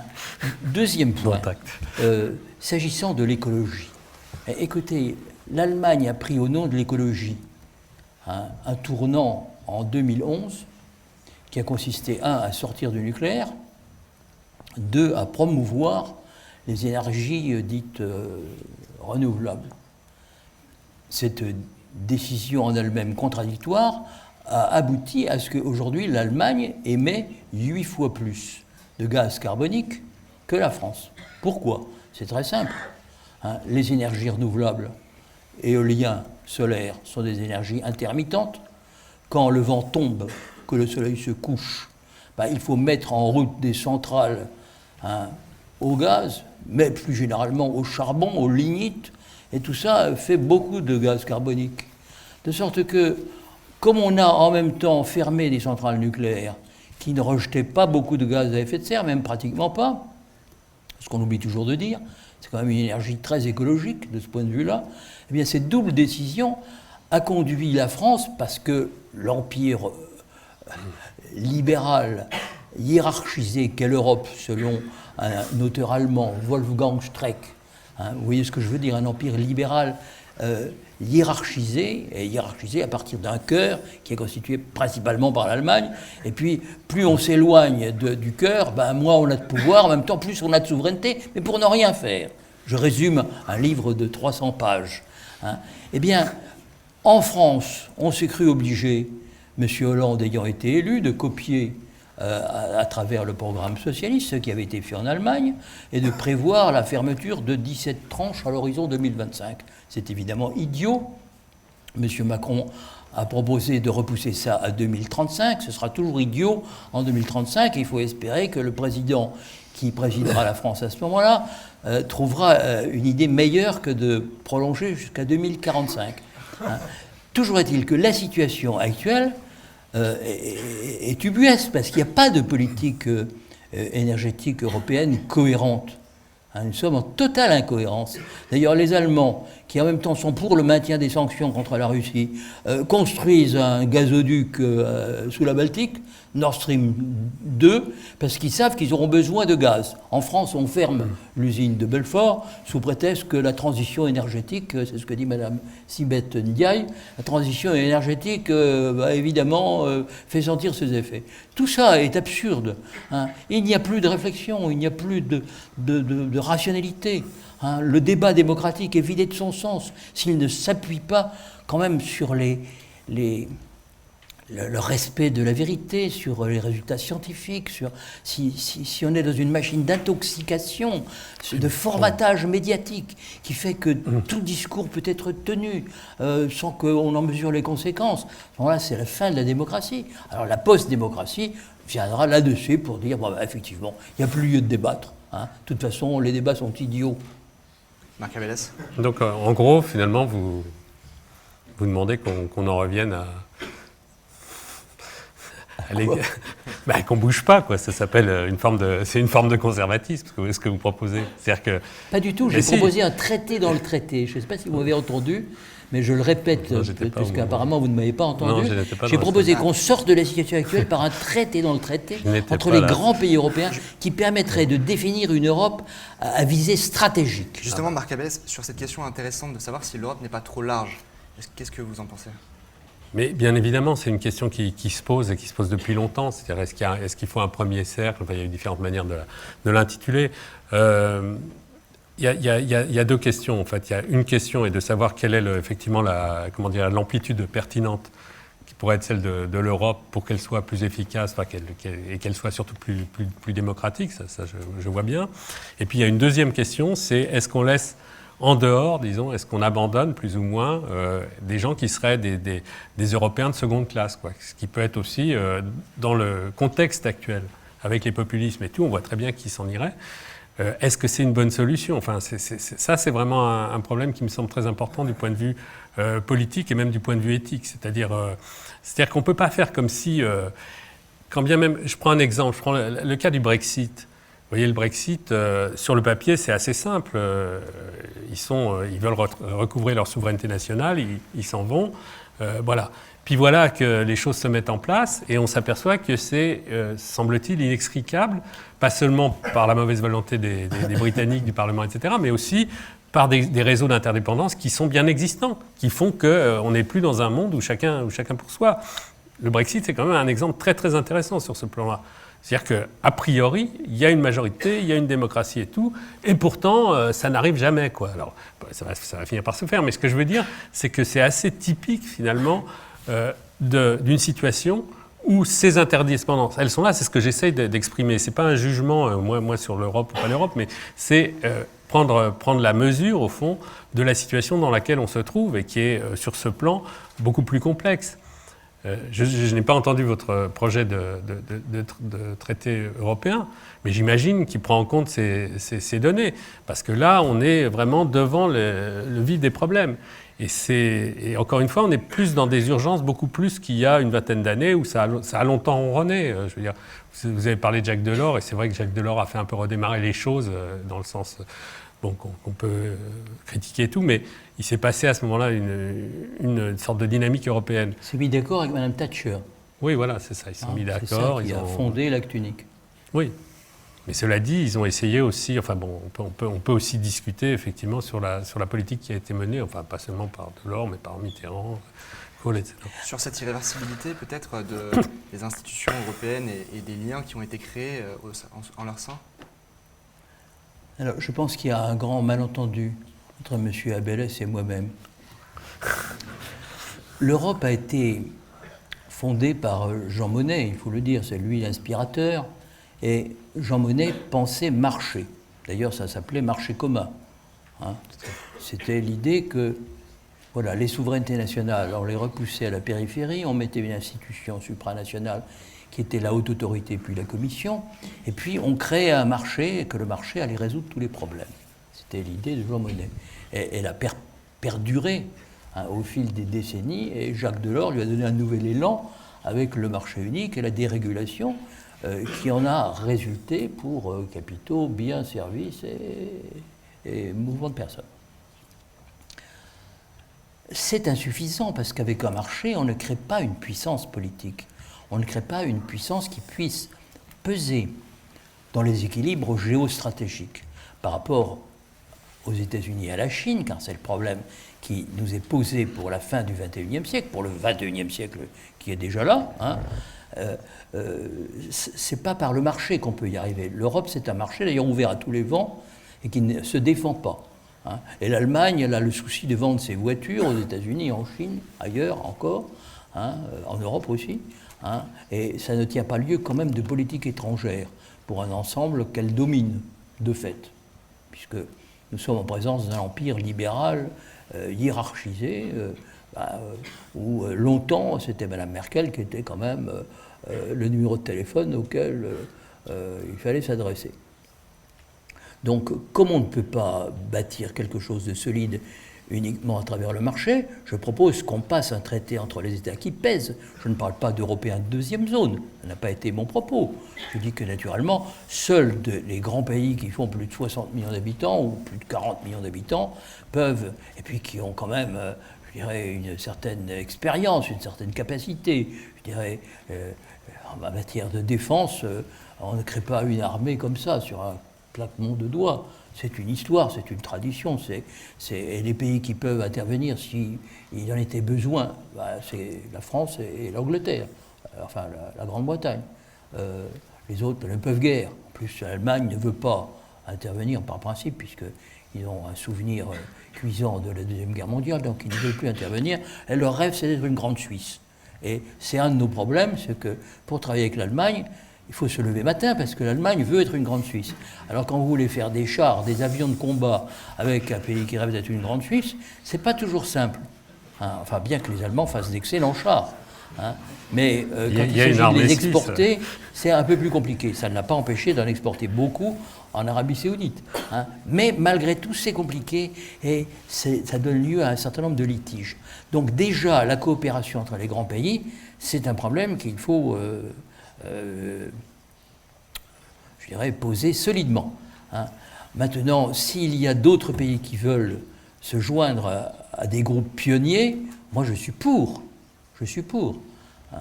Mais si on attend de se mettre d'accord à 28 avant de faire quelque chose, on ne fera rien et on disparaîtra hein, avant la fin du siècle. Marc Abélès, peut-être souhaitez-vous réagir avant que nous passions aux questions du public ? Oui, non, sur l'idée qu'il faille renforcer l'Europe politique, enfin la dimension politique de l'Europe, moi je suis entièrement... Stratégique, j'ai dit. Oui, moi je dirais, petite nuance, quoi. Là je dirais politique, je dirais le fait que sur le plan, effectivement, comme puissance stratégique, entièrement d'accord, mais aussi sur le plan du renforcement de la démocratie européenne, au niveau vraiment de l'Europe et pas seulement d'une accumulation de pays qui quand même a chacun une politique complètement séparée et des intérêts qui ne sont pas nécessairement les mêmes.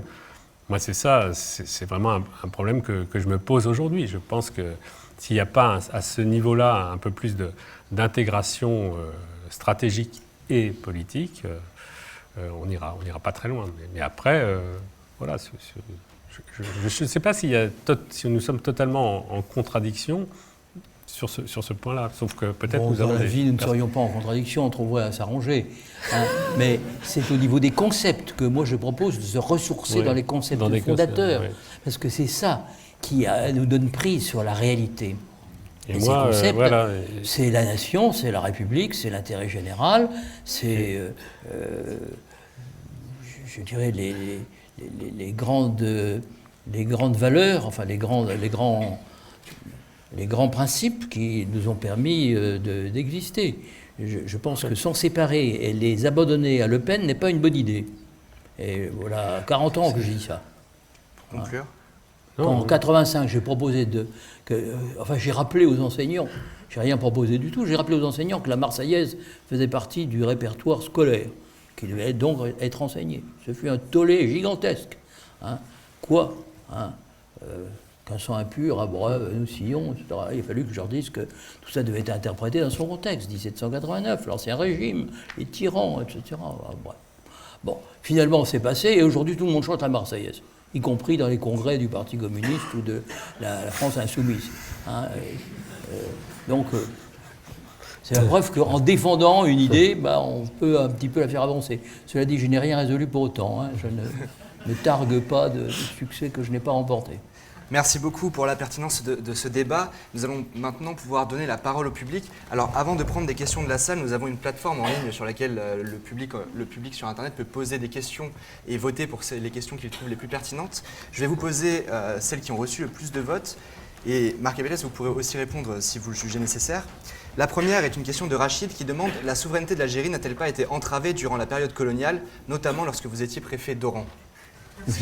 Alors, je n'ai jamais été préfet d'Oran, j'étais sous-lieutenant et j'avais été volontaire pour remplir une fonction délicate qui était d'avoir des relations avec l'armée française, mais aussi l'armée algérienne, dans les 3 mois qui ont précédé l'indépendance de l'Algérie. Donc, personnellement, j'ai été partisan de l'indépendance de l'Algérie parce que je pense que le peuple algérien est un peuple qui n'est pas le peuple français. Hein. Je ne pense pas qu'il aurait pu l'être d'ailleurs, je pense qu'il y avait trop de questions qui faisaient que ce n'était pas possible, que c'était un rêve. Je peux le regretter d'ailleurs, d'une certaine manière, parce que ça aurait été beaucoup plus simple, mais ça n'était pas possible. Et finalement, la conquête a été violente, la libération d'Algérie a été violente, hein, et il faut trouver néanmoins à faire en sorte que nos 2 peuples puissent vivre ensemble, côte à côte, et se donner des projets communs. Deuxième question qui nous vient d'Étienne. Monsieur Chevènement, comment pensez-vous qu'on puisse établir un rapport de force avec l'Allemagne sur fond d'antagonisme de nos intérêts économiques ? Bon, nous n'avons pas que des antagonismes sur le plan économique. Nous avons évidemment un déficit commercial très important hein, sur l'Allemagne, mais ça tient au fait que la France s'est désindustrialisée, tandis que l'Allemagne a su conserver son industrie. Moi, je propose une politique industrielle depuis très longtemps d'ailleurs, sans beaucoup de succès, je dois dire. Mais j'ai démissionné pour ça en 1983, parce qu'il est évident que les choix qui étaient faits à cette époque n'allaient pas favoriser l'essor de l'industrie française. Marc Abélès, sur la coopération franco-allemande. Très bien, alors nous allons prendre une question de la salle, puis une deuxième, et vous répondrez aux deux questions. Bonjour monsieur Lyon, bonjour monsieur Abélès. En fait, moi je voudrais vous demander, monsieur Chevènement, est-ce que vous m'entendez ou pas? Non.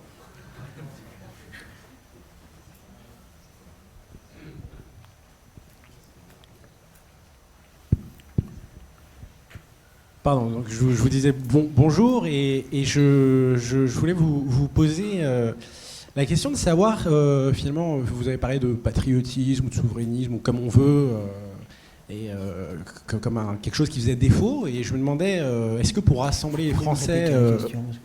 Vous entendez toujours pas? Parlez plus fort. Vous avez parlé de souverainisme ou de patriotisme ou de tout ce qu'on veut comme quelque chose qui fait défaut et qui permet... en fait, il ne se passe rien politiquement, et je me demandais, est-ce que pour rassembler les Français dans une optique politique qui permet de relancer un peu la machine politique ou républicaine ou comme vous voulez, est-ce que vous voyez quelque chose inspiré davantage d'un patriotisme à la mode de Charlie en 2015 ou plutôt des Gilets jaunes récemment? Je vous pose cette question parce que, en fait, je remarque que M. Abélès et vous avez l'air un peu en désaccord sur tout. Vous craignez la guerre civile, M. Abélès désire quelque chose de supranational. Mais dans les deux cas, vous êtes tous les deux, me semble-t-il, dans l'idée que la France avant était plus homogène. Or, si on regarde, je sais pas moi, la conclusion d'un bouquin comme Qui est Charlie d'Emmanuel Todd, on voit bien que la France n'était pas plus homogène avant, que l'Église catholique que les régions tenues par l'Église catholique faisaient leur vie. Et je pense que c'est une des raisons pour lesquelles vous avez, par exemple, toujours ce discours autour des Gilets jaunes comme un moment de fragmentation. Vous avez parlé de Jérôme Fourquet, on va parler d'une France très fragmentée, d'une France puzzle, avec en gros avec la France qui serait complètement fragmentée, alors qu'en fait, la France fragmentée, c'était en 2015, au moment de Charlie. Vous aviez Charlie, les électeurs du FN, les banlieues, et au moment des Gilets jaunes, c'est pas du tout ce qui s'est passé. Il y a eu... un bloc Charlie, on va dire, qui était toujours avec beaucoup de catégories supérieures en haut et qui méprisait un peu ce qui se passait avec les Gilets jaunes. Mais au niveau des milieux populaires, je sais pas moi, j'ai pas le temps de développer, mais un rap des Gilets jaunes, par exemple, ça aurait été inconcevable, un rap de Charlie, alors qu'on a eu un rap de Gilets jaunes. Vous allez en Thèse, vous voyez que les Gilets jaunes, ça a été un moment populaire important. Et c'est pour ça que je me posais la question, quel type de principe souverain en fait vous mettez au cœur de la communauté civique, que vous définissez, que vous appelez de vos voeux.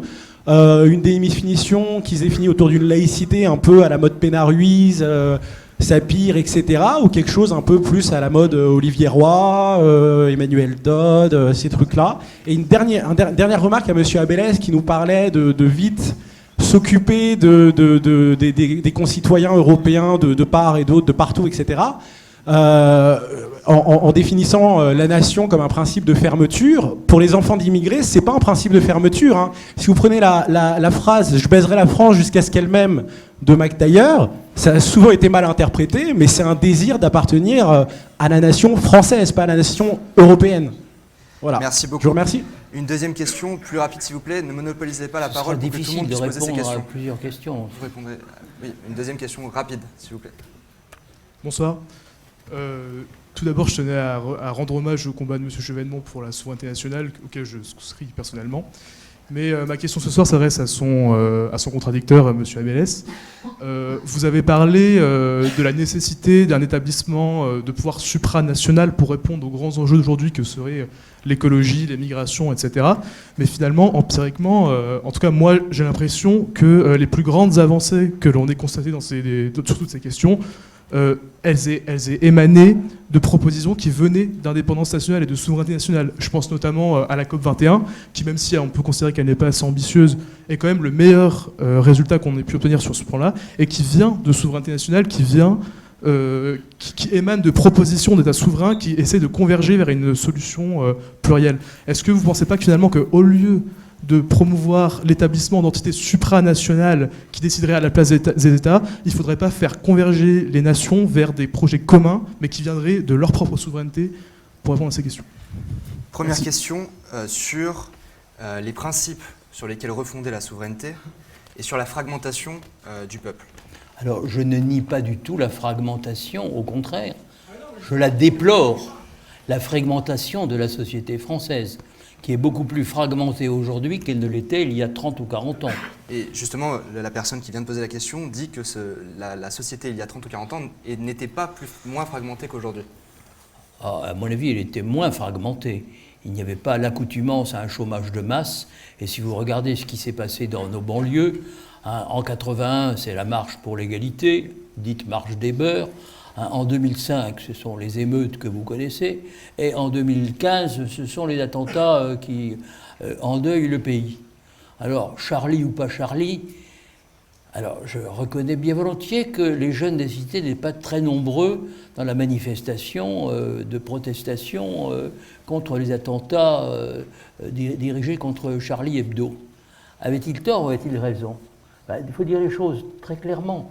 Le droit au blasphème, ça choque, je peux comprendre, d'un point de vue de psychologie, comment un certain nombre de gens peuvent réagir. Mais le droit au blasphème, il existe depuis la Révolution française. Vous vous rappelez peut-être l'affaire Calas, d'un homme qui avait été condamné à mort parce qu'il avait, paraît-il, blasphémé, dit quelque chose contre la religion. Et Voltaire s'en était saisi. Bien, il ne faudrait pas qu'on revienne quand même trop loin en arrière. Il faut accepter que des gens aient une opinion différente de la vôtre. Il faut savoir quelquefois prendre son temps, serrer les dents, puis répondre, si possible de manière argumentée, à la lumière de la raison naturelle. C'est un peu ça la laïcité. C'est le refus d'utiliser la révélation qui vous est propre pour asséner des vérités qui ne seraient pas démontrées. Et le débat républicain, c'est un débat argumenté, d'où le rôle de l'école laïque en France, qui est formatrice du citoyen. C'est pour apprendre aux citoyens à débattre à la lumière de la raison naturelle. Mais chacun est maître de sa révélation, des dogmes auxquels il croit. Il peut épuiser ses motivations, c'est tout à fait son droit. Mais le débat républicain, c'est autre chose. Donc moi, je suis un partisan de cette laïcité bien définie comme un principe qu'on ne doit pas séparer de l'idéal des Lumières, ce qui est trop souvent fait par, y compris ceux qui nous dirigent. Je pense qu'il faut garder cette filiation. Et sur les principes pour refonder une souveraineté civique, comme vous l'avez dit tout à l'heure? Mais ce que je propose, c'est de se ressourcer dans les principes fondateurs de la République pour inventer un autre chemin, et pour construire entre les États-Unis et la Chine quelque chose que j'appelle une Europe, mais pour moi ça va jusqu'à la Russie, parce que la Russie est un pays qui pèse quand même, c'est le 10e de la Chine, c'est pas énorme.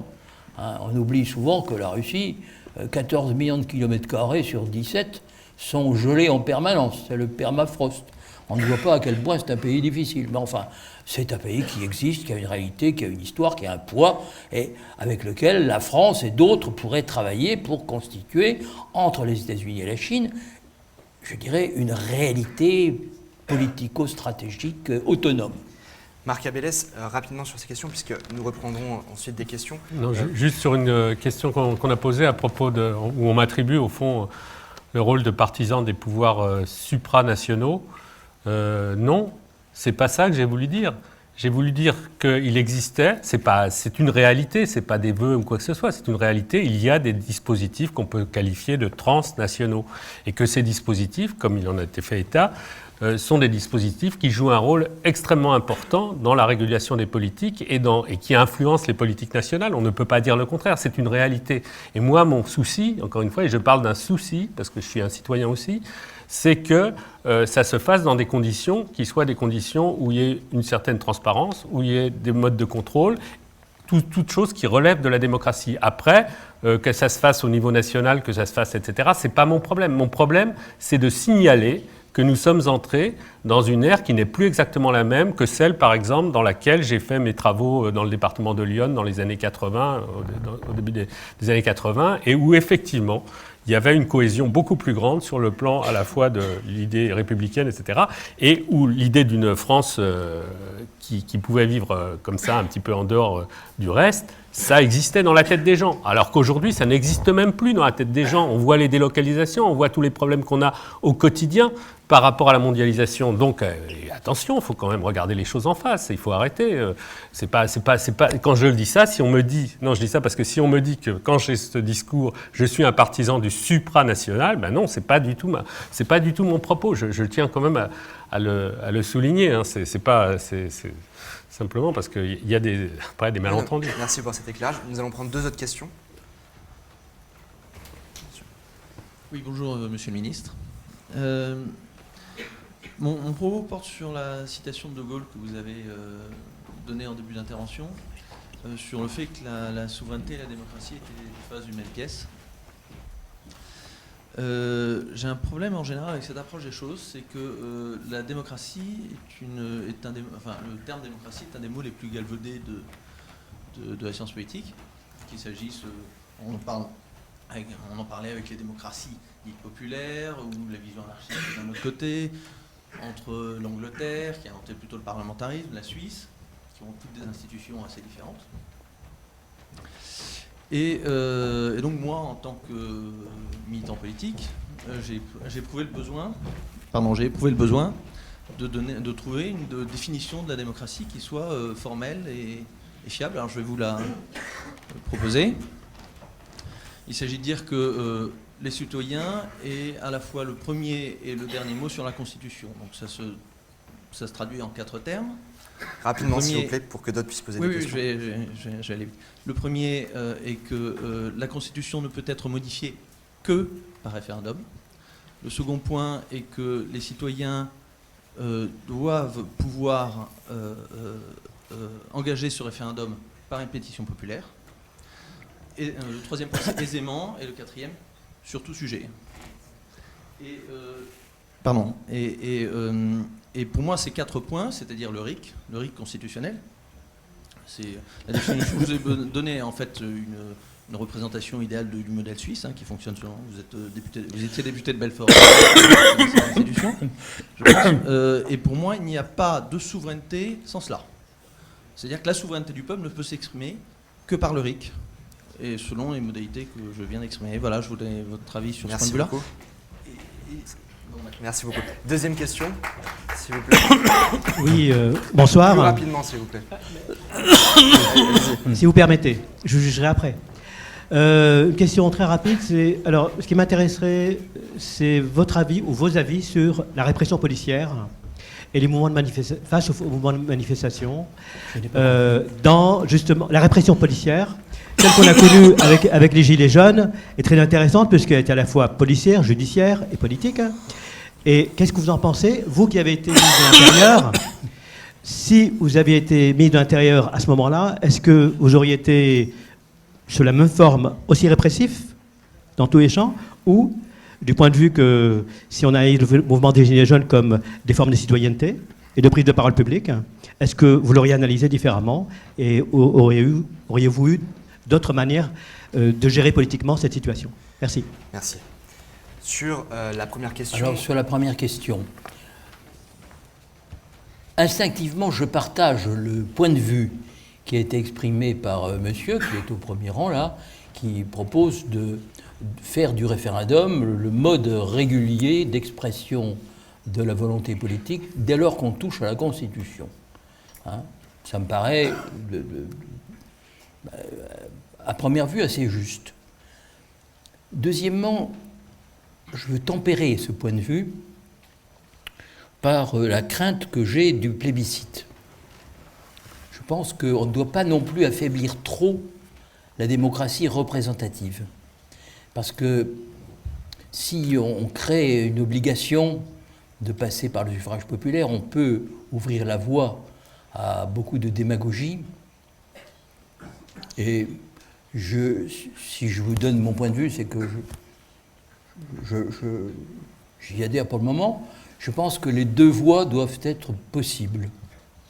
Les deux voies doivent être possibles parce que je me méfie des entraînements de la démocratie plébiscitaire. Peut-être que je suis un peu vieux jeu par rapport au sentiment actuel, qui est très favorable au référendum, mais je vous rappelle qu'à l'époque du général de Gaulle, alors le général de Gaulle a eu recours au référendum très souvent, et souvent à juste titre, sauf peut-être la dernière fois qui a abouti à son congédiement, mais sur l'indépendance algérienne, l'autodétermination, sur l'élection du président de la République au suffrage universel, enfin, sur beaucoup de sujets, j'ai trouvé qu'il avait trouvé finalement l'oreille du peuple français, il avait trouvé la voie juste. Oui, mais ça n'est pas d'initiative populaire. L'important, c'est que... Alors, les règles actuelles sont trop coercitives. C'est vrai que 4 millions de citoyens qui doivent s'exprimer, c'est beaucoup. On pourrait abaisser à 1 million.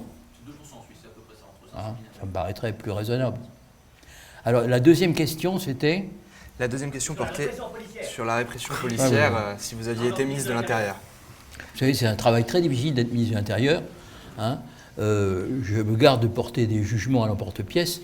C'est évident que la crise des Gilets jaunes, elle vient de très loin. C'est une des fractures entraînées par la mondialisation libérale, c'est-à-dire la paupérisation de couches moyennes inférieures. Hein, ça a été démontré par un économiste qui s'appelle Milanovic. Hein, dans tous les pays anciennement industrialisés, et ce même phénomène est observable. Donc, Castaner est arrivé là, c'était quand même pas son métier. Hein, ça prend plus ou moins vite. Disons qu'il a utilisé ce qu'il avait sous la main, c'est-à-dire les CRS, les compagnies de gendarmes mobiles, avec les moyens dont elles disposent pour assurer leur légitime défense. Alors, c'est évidemment une zone grise. Je crois qu'il y a un article qui vient de paraître dans Le Monde, la légitime défense, zone grise de l'action policière. C'est vrai, il faut apprécier le moment où un policier peut faire usage de son arme. Il a ordre, d'ailleurs, de viser toujours les jambes, hein, ou en tout cas de ne pas viser la tête. Quelquefois, il rate son coup. Hein. Mais le ministre de l'Intérieur n'est pas toujours responsable d'une maladresse commise par un policier. Alors maintenant, le problème des flashballs, y a-t-il autre chose qu'on puisse mettre à la place, hein? Il faut dire que nous avons affaire aussi à une violence sans précédent que moi je n'ai pas connue.